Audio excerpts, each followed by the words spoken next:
Hello, I'm Alex Minovich, Occupational Therapist at agrouptherapy.com. And today I'm going to show you 4 very easy ways to find out your child's learning style with just a piece of paper. Alright, so the first thing that I will have a child do is I will roll up a piece of paper and I will put it midline of their body and say, could you grab this for me? And depending on which hand they reach with will tell me most likely what their hand dominance is. Now, they may be right-handed when they write, but they may swing a bat with the left hand, they may do things differently, and this kind of tells me, are they really a righty or not? And then that also helps me see how do they reach for it. Do they reach with both hands, one hand? Did they sort of come around and then grab it? Or did they go from the side or down the center? And that can kind of tell me where to put the materials in front of them physically so that they are better positioned. So should the material be on this side? Should it be in the middle of their body? Should maybe the book be here, but the notebook be here? It really gives me a sense of what to do. The next thing I do is figure out visually how do they process information best.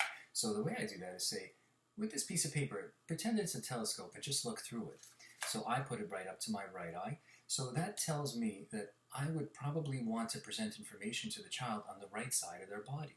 So maybe putting them on the left side of the room or putting the information on the right side so that more of the information's on the right side.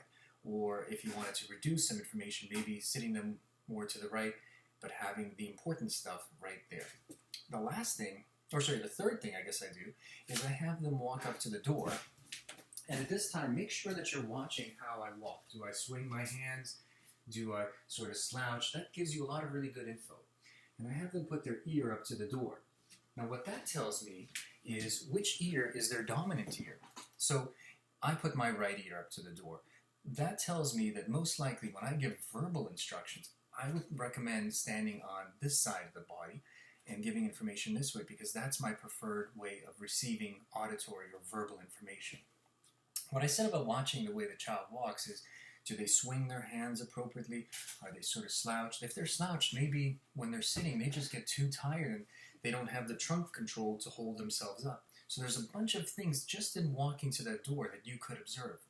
Lastly, and this is the most fun part, take a piece of paper, crumble it up, and put it in front of both of their feet. Whichever foot they kick with gives me an indication of the dominance of their foot. Now granted, while this doesn't necessarily impact school performance as much, it does tell me where everything is in their body. So for example, for me, it was right eye, right arm, right ear, and right foot. So I'm definitely a righty.